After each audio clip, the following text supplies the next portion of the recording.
Olá, pessoal. Prazer enorme estar aqui com vocês no COFAC, o primeiro congresso online de farmacologia clínica. Gostaria de agradecer à comissão organizadora pelo convite. Sou Edson Luiz de Oliveira, sou farmacêutico e vou falar para vocês um pouco sobre gastrite, aspectos relacionados à fisiopatologia e à farmacoterapia. Bom, como eu disse, sou Edson Luiz de Oliveira, sou farmacêutico, graduado pela Universidade Estadual de Londrina, no Paraná.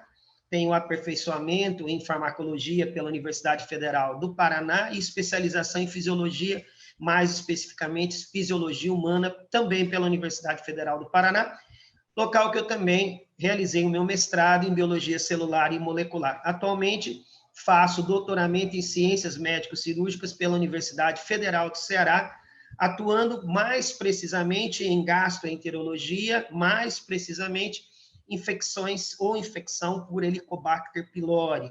Nós estudamos tanto a parte do mecanismo de resposta imune do hospedeiro e também relacionado à resistência frente ao uso dos antimicrobianos, a terapêutica com antimicrobianos, antibacterianos, para a erradicação desse micro-organismo gram-negativo.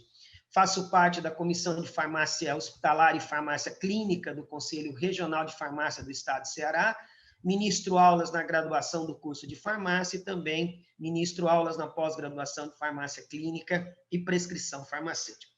Seguindo aí, após as nossas apresentações, eu quero começar batendo um papo com vocês, ou analisando com os senhores exatamente aspectos que são muito importantes para que a gente possa ter um entendimento maior da fisiopatologia. Então, nós sabemos que o estômago é um órgão de estrutura saculiforme, ele tem toda uma anatomia específica, bem caracterizada, e marcantemente o estômago tem uma função básica, ele é um reservatório dos alimentos que nós ingerimos e também é a sede do processo inicial do desdobramento de proteínas, ou seja, da hidrólise enzimática de proteínas. Nós observamos também nessa imagem a estrutura do estômago em secção, onde nós podemos verificar as pregas gástricas, essas áreas de aumento de superfície, e também destacamos a presença especificamente de uma célula denominada célula parietal. Tem uma importância muito grande no contexto do processo de digestão, pelo fato da célula parietal ser responsável pela secreção ácida estomacal.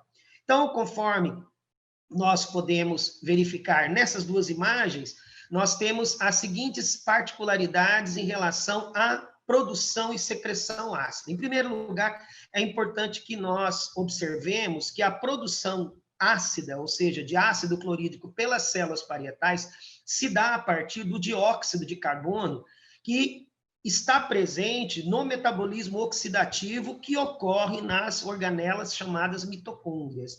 Então, o gás carbônico, ele reage com a molécula de água, existe a participação de uma importante enzima chamada anidrase carbônica e que leva à formação de ácido carbônico. O ácido carbônico se dissocia em bicarbonato. O bicarbonato, ele é transportado para o meio extracelular em direção ao plasma, ele vai seguir seu destino através dos eritrócitos e nesse transporte existe um intercâmbio, uma troca com o ingresso de cloreto para o meio intracelular.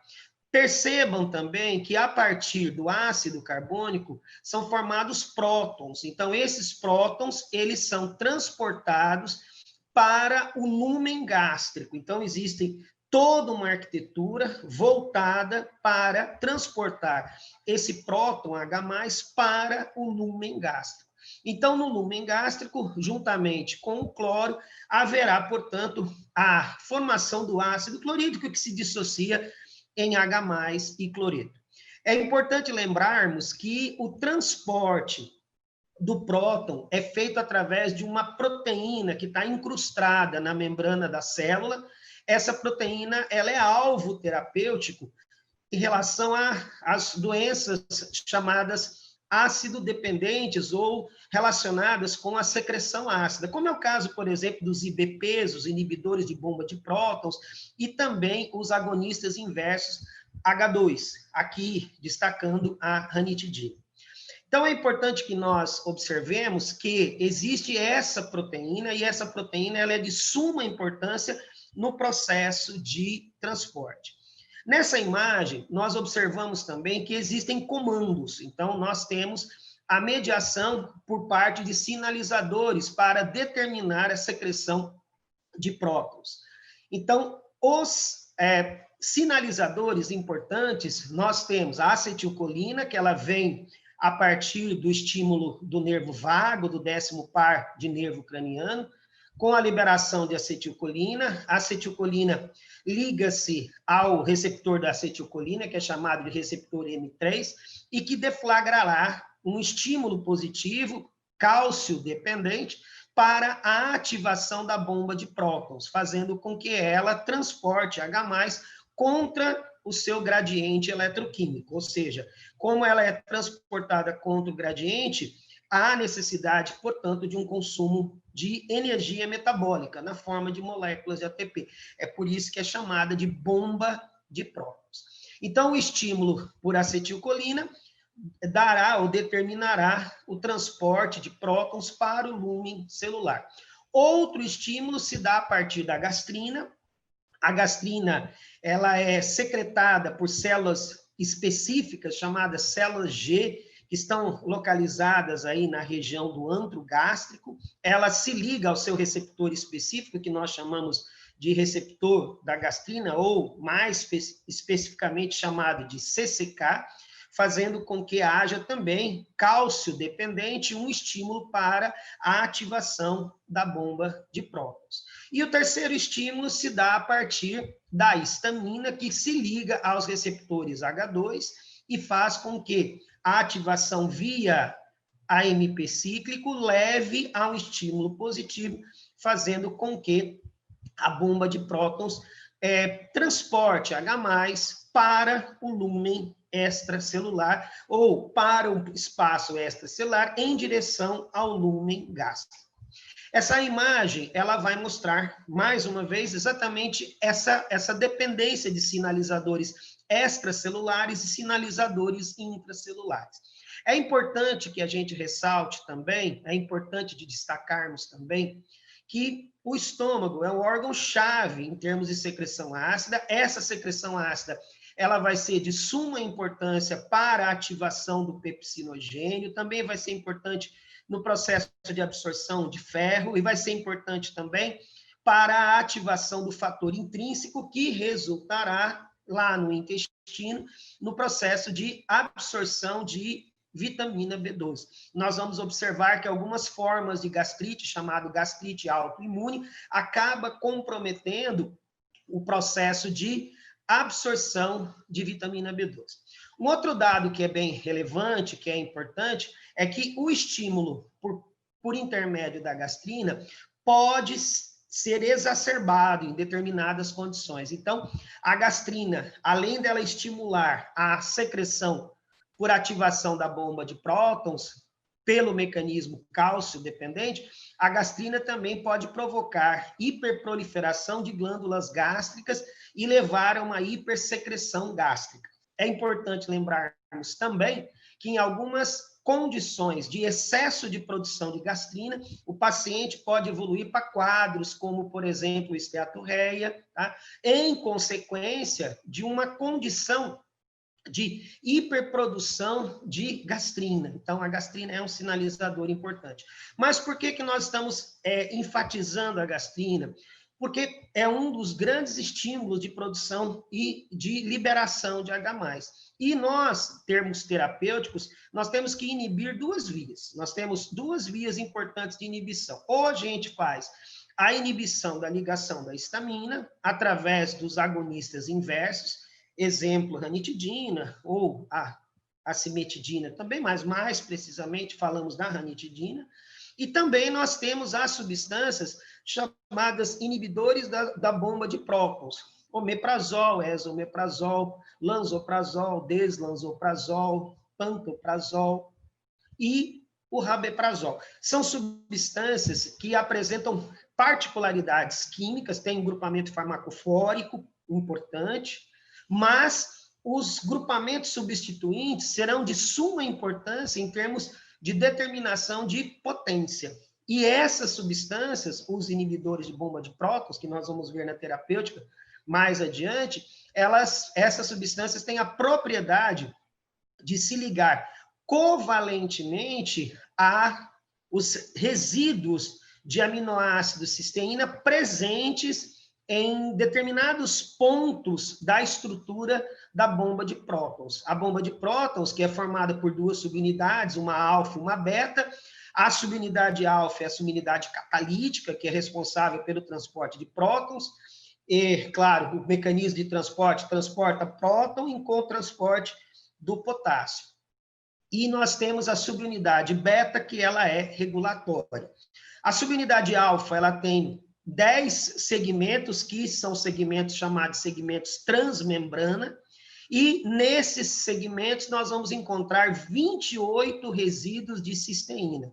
E 2 desses resíduos, o resíduo de número 813 e o de 822, os que estão na posição 813 e 822, são especificamente o alvo em que a estrutura química dos IBPs, que tem a sua particularidade, né, eles formam uma ligação covalente, uma ligação irreversível, o que nós chamamos de ponte de disulfeto, e estabelece, portanto, essa ligação permanente. Por isso que os inibidores de bomba de prótons são potentes agentes antissecretores que são empregados terapeuticamente no controle da acidez gástrica.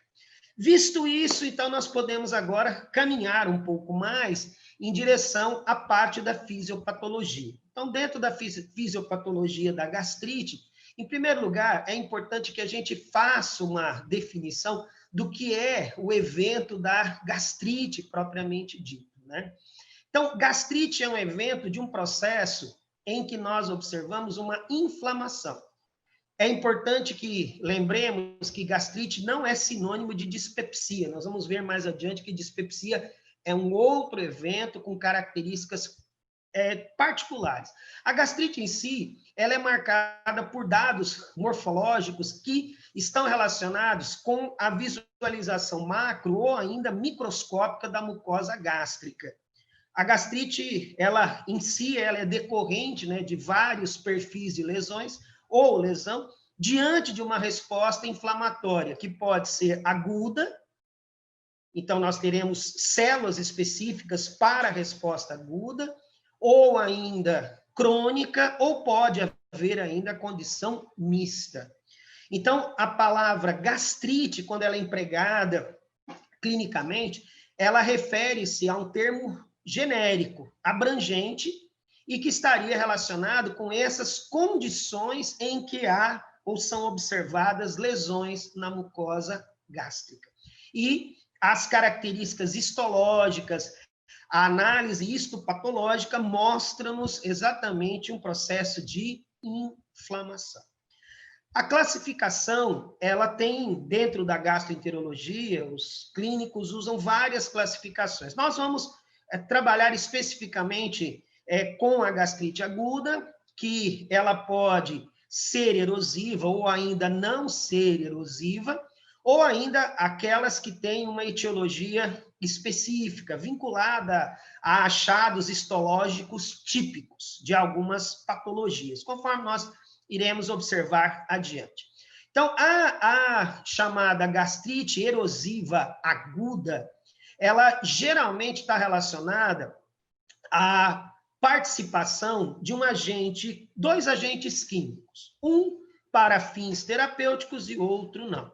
Então, a gastrite aguda erosiva, ela vincula-se à exposição dos anti-inflamatórios não esteroidais, por exemplo, ácido acetil salicílico, salicilatos, o cetoprofeno, ibuprofeno, o naproxeno, que acabam alterando o processo de secreção gástrica e também tem a sua própria ação mecânica contra a mucosa, levando ao desenvolvimento de uma gastrite aguda erosiva. E a exposição ao etanol. Nós também verificaremos que a exposição crônica ao etanol pode desenvolver, ou uma exposição aguda, intensa ao etanol, pode desenvolver um quadro de gastrite aguda. E, no caso da não erosiva, ela está relacionada à infecção por Helicobacter pylori, uma bactéria gram-negativa que foi identificada há mais de 2 décadas por Marshall e que tem sido estímulo de várias pesquisas, inclusive as que eu faço, ou que o meu grupo de pesquisa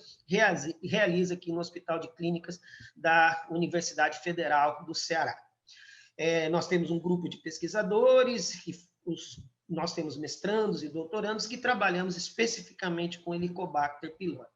E nós temos também a condição crônica, que ela tem uma série de particularidades, algumas são infecciosas, outras não, mas a causa mais comum de gastrite crônica é, sem sombra de dúvidas, a infecção por H. pylori.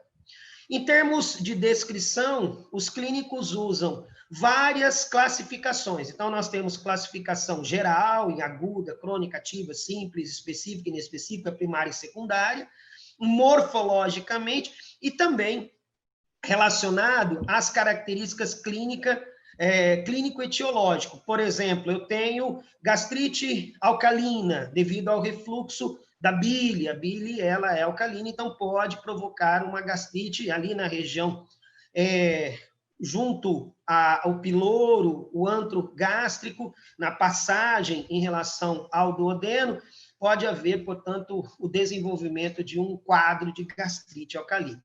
Então, vejam que o nosso foco vai ser exatamente gastrite aguda e gastrite crônica. Considerando as gastrite agudas, ou a gastrite aguda, é importante que nós observemos 3 pontos que representam a tríade clínica da gastrite aguda. Ela tem aparecimento súbito, ela tem duração curta, ela é de curta duração, e na grande maioria dos pacientes, ela desaparece. Ela acaba sendo um achado clínico acidental. Faz endoscopia em busca de uma informação e detecta-se que o paciente tem um quadro de gastrite aguda. Então, é importante que lembremos que ela tem aparecimento súbito, tem curta duração e desaparece. Na maioria dos casos, não deixa nenhum quadro de sequela. É também importante lembrarmos que em algumas situações haverá comprometimento da região duodenal. Então, nós chamamos estas lesões de lesões agudas da mucosa gástrica e duodenal, LAMGD, marcando, portanto, esse evento. É importante lembrarmos que, clinicamente, como nós mencionamos, ela vai estar relacionada muitas vezes, a condições assintomáticas. O paciente tem um quadro de gastrite aguda, mas, na maioria das vezes, para o paciente, ela é assintomática. Em outros casos, quando os sintomas estão presentes, nós observamos os relatos do paciente, o paciente apresenta epigastralgia, desconforto gástrico, náusea, vômito, alguns manifestam quadro de anorexia, eructação mais intensa, ou seja, o ato de eructar de forma mais expressiva, mais vezes ao dia, e também alguns pacientes apresentam desconforto abdominal. Em geral, quando se faz a análise do paciente com gastrite aguda, nós observamos exatamente essa imagem, né? Na endoscopia digestiva alta, na EDA, nós observamos um quadro de hiperemia, conforme os senhores podem observar na imagem, edema, e há um espessamento da mucosa gástrica. Segue-se a pesquisa, e nessa pesquisa faz-se o teste de urease. Então, nessa imagem, nós temos 2 testes, o teste de urease positivo e o teste de urease negativo.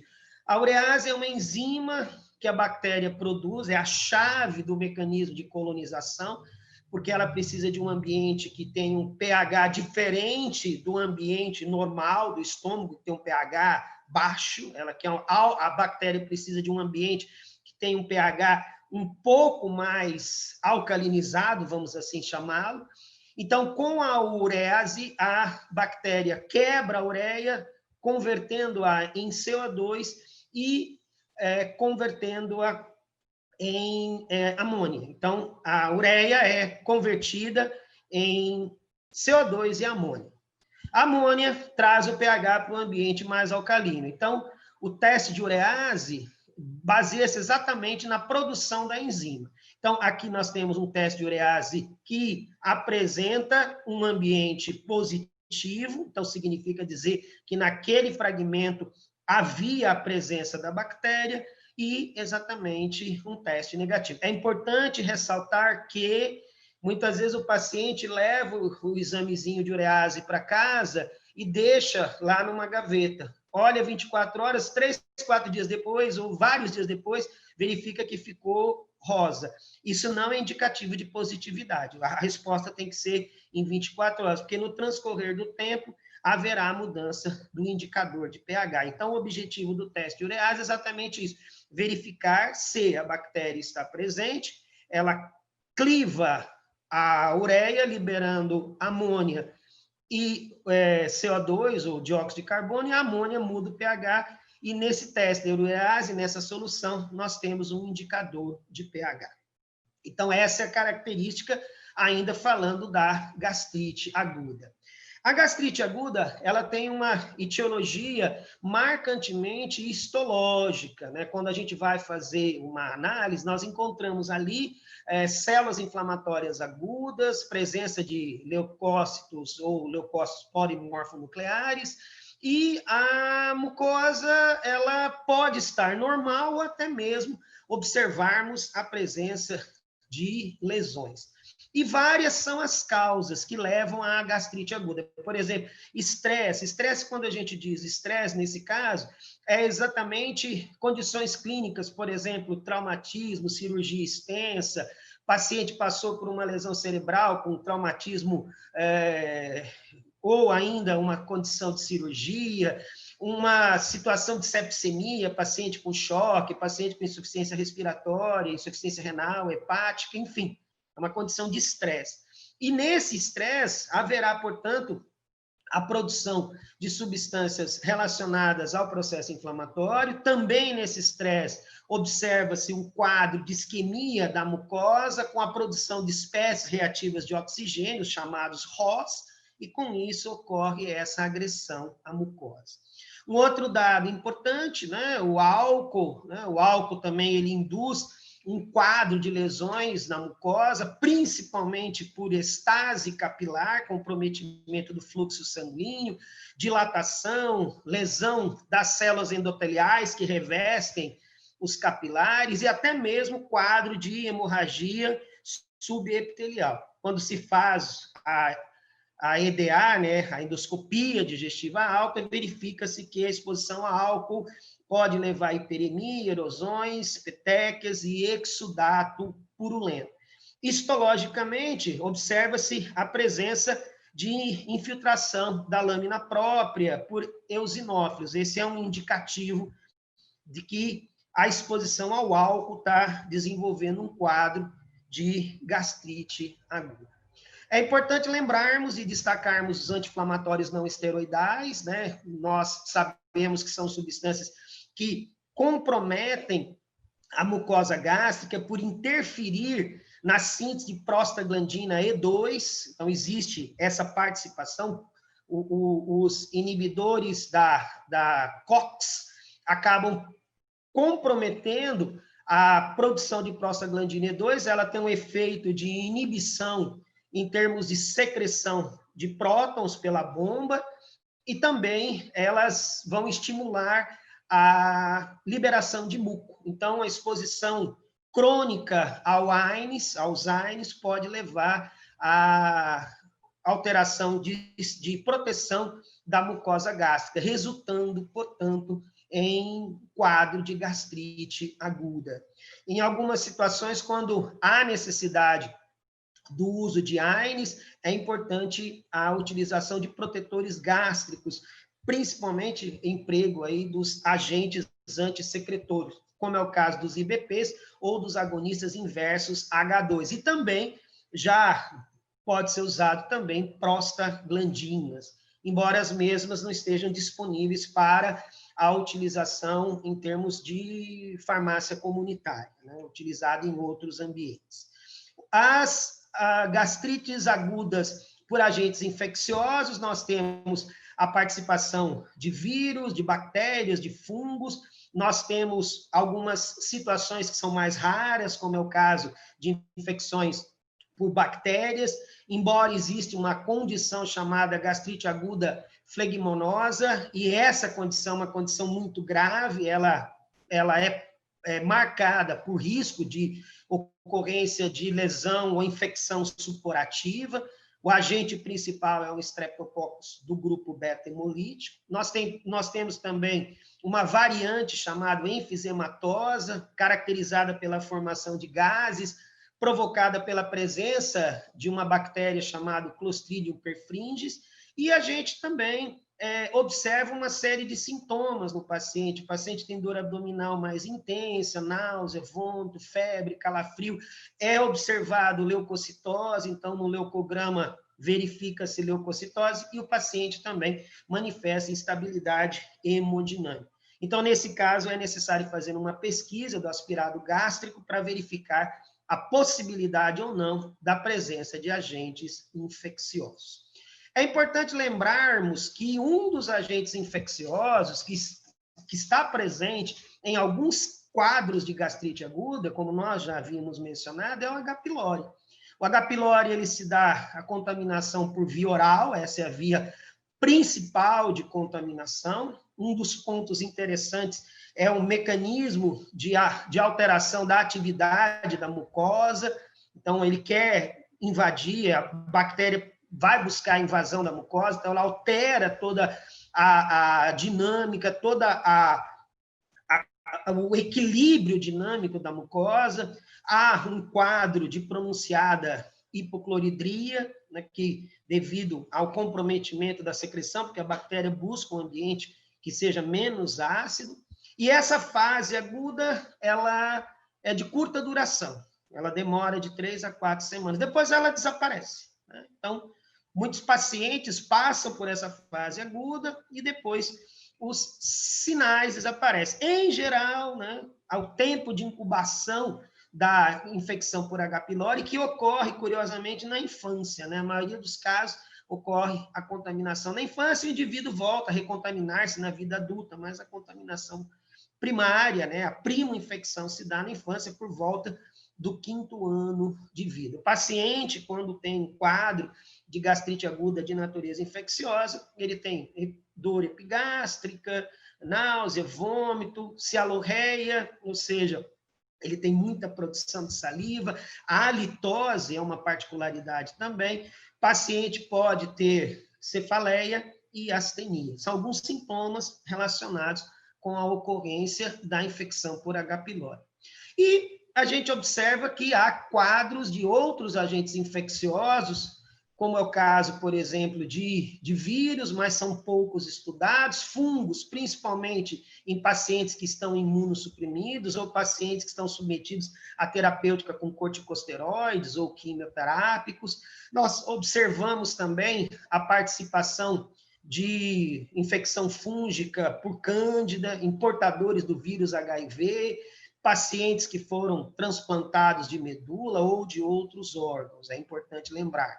Há também a possibilidade da infecção por citomegalovírus, menos frequente, mais raramente o herpes vírus. E outros agentes podem estar presentes, como é o caso de Strongyloides stercoralis, entamoeba histolítica, Schistosoma mansoni, o agente causador da esquistossomose, Necator americanus, agente causal do amarelão, né, da necatorose. Então, é importante que nós percebamos que existem várias possibilidades da ocorrência do quadro de gastrite aguda. Agora, a gastrite crônica, ela já tem um perfil diferente, porque a clínica dela é essencialmente marcada marcada por uma análise histológica. Então, a gente observa que a cronificação da gastrite se dá devido à agressão que ocorre no corpo gástrico, no anto gástrico, a região em contato com o duodeno, ou pode ocorrer em ambas as regiões. E muitos pacientes com gastrite crônica acabam sendo assintomáticos. É importante lembrarmos disso, que quando nós analisamos uma imagem da histologia, nós observamos a presença de um infiltrado inflamatório mononuclear, conforme é possível visualizarmos nessa imagem. Outro dado que é importante é que temos várias possibilidades. Nós temos, por exemplo, mais importante, agente causador de gastrite crônica, a Helicobacter pylori, embora existam outros agentes, outra espécie de Helicobacter, o treponema pálido, histoplasma, outros parasitas, vírus, né? Nós temos gastrite autoimune, gastrite associada à uremia, gastrite crônica associada à doença de Crohn, sarcoidose, linfocítica, enfim, nós temos várias, conforme nós vamos mostrar para os senhores. E também aquelas que são de origem idiopática. Lembrarmos também que quando nós analisamos a presença, né, de H. pylori, ela geralmente é assintomática, tá? Geralmente é assintomática. Nós observamos isso, né? O paciente vai desenvolver depois algumas manifestações, mas geralmente é assintomática. Mas ele pode ter, como mencionado, epigastralgia, náusea, vômito, anorexia, perda de peso, né? Na gastrite autoimune, por exemplo, nos estágios mais avançados, nós percebemos marcantemente pela falta, né, da vitamina B12, sendo absorvida pela falta, né, melhor dizendo, corrigindo, pela falta do fator intrínseco favorecendo a absorção da vitamina B12, nós observamos comprometimento em termos medulares e também comprometimento neurológicos. Então, o paciente com gastrite autoimune, ele pode ter alterações cognitivas, alucinação, anormalidades de marcha, parestesia, espasticidade, enfim, alterações neurológicas. E no caso, para identificação da gastrite autoimune, é importante a pesquisa de autoanticorpos, como o antifator intrínseco e o anticorpo anticélula parietal. São marcadores imunológicos importantes. Quando se fala em gastrite crônica associada a H. pylori, nós sabemos que 95% das gastrites crônicas estão relacionadas a H. pylori, tá? A primeira área a ser comprometida é um antro, mas depois pode acometer o corpo ou ocorrer uma pangastrite. Torna-se crônica e esse processo leva a modificações celulares, aumentando substancialmente o risco do desenvolvimento de neoplasia gástrica. Então, uma grande e marcante característica é a infecção por H. pylori, ela pode resultar não só no quadro de gastrite, mas também vincula-se ao risco de ulceração, linfoma malte e CA gástrico ou neoplasia maligna gástrica. Então, é muito importante a erradicação. Esse é o fato alto em relação à terapêutica. É importante lembrarmos que essa bactéria ela tem uma série de fatores de virulência. A gente destaca aí a presença de flagelo, que facilita a movimentação, fatores de aderência, também a presença de mucinase para quebrar o muco e facilitar o acesso à mucosa, a urease, que é importante para manter o pH no ambiente mais próximo, e também fatores como o VAC-A e o CAG-A, que são dois marcadores importantes da patogenicidade dessa bactéria. A gastrite autoimune, como nós mencionamos, ela é marcada pelo desenvolvimento de anticorpos que irão comprometer as células parietais. E o resultado é que acabará comprometendo a produção e a liberação do fator intrínseco, que vai comprometer a absorção de vitamina B12 lá no intestino. A ocorrência de gastrite crônica autoimune marcantemente pode estar relacionado a outras condições de autoimunidade, da tireoide, por exemplo, paciente com Hashimoto, tireoidite de Hashimoto, ou doença de Graves, né, que é esse hipertireoidismo. Então, é importante lembrarmos que a condição de autoimunidade, a gastrite autoimune, relaciona-se com a produção de autoanticorpos. O paciente vai ter alterações hematológicas, porque compromete a absorção de vitamina B12 e também neurológicas. Outra condição é a gastrite granulomatosa não infecciosa, relacionada à doença de Crohn. A doença de Crohn faz parte das doenças inflamatórias intestinais, né? É menos comum, mas ela pode acontecer, e clinicamente ela tem que estar associada com a ocorrência de Crohn no intestino. Então, uma das particularidades, né, que nós observamos na análise endoscópica, quando o paciente tem gastrite granulomatosa não infecciosa, é a ocorrência de úlceras aftosas no estômago e também a mucosa fica com aspecto de um calçamento de rua, né? Parece um calçamento de rua, esses calçamentos de paralelepípedo, essa é uma particularidade. E dificilmente, né, ocorre fistulação. A ocorrência de sarcoidose também, né, ela pode estar relacionada com o desenvolvimento de gastrite crônica, e o diagnóstico está relacionado marcantemente com a utilização da endoscopia digestiva alta, né? Agora, é importante para o diagnóstico relacionar com a clínica do paciente. As infecciosas não H. pylori inclui infecções pelo Mycobacterium tuberculose, inclui também infecção pelo treponema pálido, que é uma espiroqueta, e ela acaba comprometendo a atividade da mucosa gástrica. Citomegalovírus também, principalmente quando nós temos gastrite infecciosa crônica relacionada ao citomegalovírus em pacientes que se apresentam imunossuprimidos. Nós temos também a gastrite eosinofílica, que ela ocorre marcantemente no antro.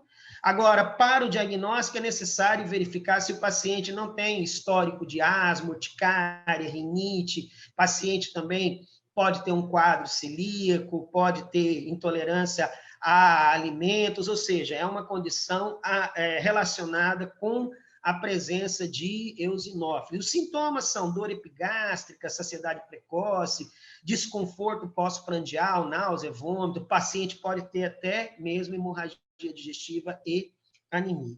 E a gastrite linfocítica, também chamada de gastrite varioliforme, ela está relacionada à formação de nodulações com erosão, né? E ela está relacionada também com uma atividade aumentada dos linfócitos. E a gastrite reativa, que é marcada pela ocorrência de refluxo biliar. Então, nesse caso, a bile, ela traz material alcalino e vai provocar comprometimento no ambiente da mucosa gástrica. Então, a análise de imagem mostra hiperplasia faveolar, edema, vasodilatação, fibrose e escassez de células inflamatórias. Então, é importante lembrar que ela é devido ao refluxo de bile. E para a gente dar continuidade e apresentarmos para vocês agora pontos relacionados à terapêutica. Então, no que concerne à terapêutica, é importante que o clínico faça a escolha, né, de acordo com o diagnóstico clínico, endoscópico e histológico. É importante que ele faça a exclusão, se o quadro é agudo, se o quadro é crônico, se é específico, se é inespecífico. Em outras palavras, o que o professor Edson gostaria de lembrar, evitar a automedicação. A grande maioria da população se automedica, achando que tem um eventozinho gástrico. Eu trabalho com pacientes com CH, e o relato dos pacientes, quando eu vou fazer as coletas, é sempre começou com desconforto e ficou utilizando o omeprazol, e não procurou um clínico. E quando a gente vai procurar um clínico, a gente já tem um quadro mais avançado. Por isso que é sempre importante buscarmos um clínico, buscarmos um atendimento médico, para que a gente possa fazer uma análise mais criteriosa. Lembrar que gastrite não é sinônimo de dispepsia. Dispepsia envolve outros sintomas. Gastrite é um evento inflamatório propriamente dito. Então, a gastrite, ela está vinculada ao processo de inflamação. Então, nós vamos lembrar que, no caso da gastrite aguda, que são assintomáticas, então, nós temos os AINES, o estresse, o etilismo, mesmo infecções, o que nós devemos fazer, no caso, especificamente, é retirar o fator que está deflagrando e, principalmente, efetuarmos, se houver infecção por H. pylori, exatamente a erradicação da bactéria. A estratégia terapêutica, por exemplo, relacionada aos AINES. Primeiro, suspender o AINES, em caso de necessidade absoluta, associar o uso de um IBP ou um agonista inverso H2. Ou ainda, haver a necessidade de utilização desse AINES por tempo prolongado, aí fazer a substituição, ao invés de usar ibuprofeno, utilizar paracetamol. No caso da gastrite aguda ocasionada por organismos oportunistas, eliminar o agente agressor. Então, se é por sífilis, vamos eliminar, se é por bactéria, vamos eliminar o agente. E no caso da infecção por H. pylori, erradicar a bactéria. Então, existem esquemas terapêuticos específicos com 2 ou 3 antibacterianos para efetuarmos a erradicação. No caso da gastrite aguda flegmonosa, que é aquela mais rara, o paciente tem que ser submetido, o diagnóstico é feito por laparotomia, o tratamento é com o uso de antibióticos de amplo espectro, e algumas situações mais graves, a gastrectomia é utilizada nessa terapêutica, segundo os guidelines da gastroenterologia. Quando se fala gastrite crônica e gastrite autoimune, é importante lembrarmos que o paciente terá deficiência em vitamina B12. Então, a reposição de vitamina B12 é importante, a reposição de ferro também. E a reposição da vitamina B12 será feita de modo parental.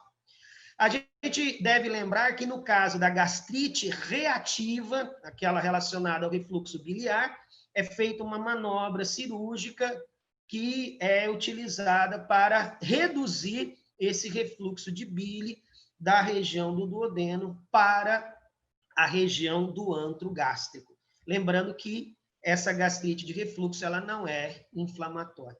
No caso da gastrite granulomatosa, efetua-se a terapêutica específica da doença de base. Se é por citomegalovírus, utiliza-se antivirais específicos, ganciclovir, valganciclovir, foscarnet, entre outros. Se é gastrite eosinofílica, tratamento com corticosteroide pode ser realizado, utilizando prednisona de 20 a 40 miligramas ao dia. Já houve associação de cromoglicato sódico com antihistamínico, mas os resultados foram controversos.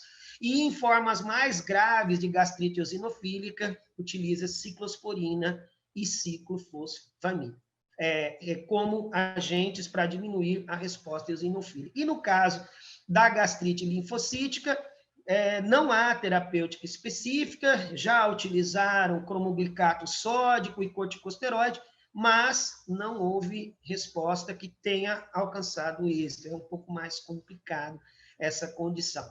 E se a gastrite estiver associada à presença de H. pylori, no caso a linfocítica, muitas vezes está associado, porque a H. pylori tem esse vínculo, né, com resposta inflamatória linfocítica, a erradicação da bactéria é fundamental.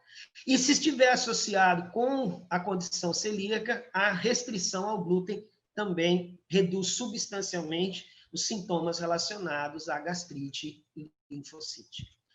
Quando se fala, então, em infecção por H. pylori, a terapêutica ela vai basear-se exatamente em condições aguda e crônica. Então, lembrar que, vamos começar assim, eu tenho um quadro de gastrite aguda erosiva. Então, o tratamento é feito com os IBPs por 2 a 4 semanas. Aí a escolha vai depender do objetivo terapêutico. Existem diferenças em relação aos inibidores de bomba de prótons, mas esse é um capítulo à parte, é um estudo à parte que a gente tem, aí a literatura é muito vasta, mostrando que existem grupamentos que fazem com que omeprazol, rabeprazol, lanzoprazol, pantoprazol, eso, deslanzo tenham características farmacocinéticas e farmacodinâmicas.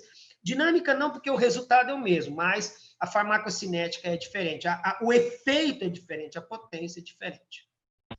É importante lembrarmos que, se o paciente tem um quadro de hipertensão portal, ou seja, uma dilatação, aí o emprego de beta-bloqueadores também é importante, como é o caso do propranolol e do nadolol. Então, é feita essa associação. Então, no caso da gastrite erosiva aguda, trata-se com IBP, e se houver a alteração em termos de hipertensão portal, utilização de beta-bloqueador. Mais precisamente, propranolol e nadolol. Gastrite não erosiva por H. pylori, tratamento é feito com IBP, mais amoxicilina, mais claritromicina. E deve-se fazer um controle marcante através da endoscopia, da biópsia, testes específicos, pesquisa de antígenos fecais, ao longo do tratamento, porque a erradicação é importante. Se houver falha com a terapêutica utilizando amoxicilina e claritromicina, substitui e faz uso de levofloxacina. O que nós observamos é que tem aumentado muito a taxa de resistência. Então, o uso desses agentes tem que ser feito de forma correta, acompanhado por especialista. O que nós observamos hoje é um aumento na resistência quanto ao uso da claritromicina, do levo, do metronidazol, que já foi utilizado, hoje já não é mais empregado. E a claritromicina é um importante agente, existem aspectos relacionados na interação. Essa interação entre a utilização da claritromicina com o IBP tem vários objetivos, um deles, tá? A claritromicina, ela vai inibir o processo de síntese proteica, a amoxicilina vai inibir a síntese de parede, o IBP ele vai criar um ambiente alcalino para a ação da claritromicina, que atua no ambiente alcalino, e além disso o IBP tem um fato curioso, que ele bloqueia a bomba de refluxo existente na membrana da bactéria, que faz, essa bomba de refluxo, ela faz a retirada da claritromicina. Então o IBP tem essa importância, além de criar um ambiente alcalino, para a ação da claritromicina também evita o efluxo, ou seja, a retirada da claritromicina. Por isso que é muito importante evitar o uso desses medicamentos e ter adesão ao tratamento. Quando se fala em gastrite crônica, então, por infecção por H. pylori, o esquema terapêutico vai envolver amoxicilina e claritromicina, e não havendo resposta, faz-se associação com levofloxacino. Existem outros esquemas terapêuticos, até associando outros antimicrobianos, mas é importante erradicar a bactéria. No caso da gastrite autoimune, a reposição de cobalamina, né, efetuar a reposição de vitamina B12, as administrações dessa substância é feita por via intramuscular. Lembrando que a vitamina B12 é importante tanto do ponto de vista neurológico quanto do ponto de vista hematológico. Então é isso, pessoal. Fica aqui meu muito obrigado a participação nesse grandioso evento. Caso vocês queiram nos encontrar pelas redes sociais, nós temos aí os nossos contatos. Então, nós temos o nosso canal no YouTube, os nossos contatos através do Instagram. Então, o Instagram você encontra @prof_edson.oliveira, Facebook Edson Luiz de Oliveira e os nossos contatos aí no WhatsApp. Gente, muito obrigado. Espero que vocês tenham percebido que a terapêutica é importante, seja na gastrite aguda, seja na gastrite crônica, e lembrar que gastrite crônica, 95% está relacionado com H. pylori, e H. pylori tem que ser erradicado. Por quê? Porque a infecção por H. pylori, se for uma cepa virulenta e carcinogênica, há um alto risco do desenvolvimento do câncer gástrico. Meu muito obrigado mais uma vez obrigado à comissão organizadora pelo convite em poder participar aí do Congresso Online de Farmacologia Clínica. Forte abraço a todos e sucesso!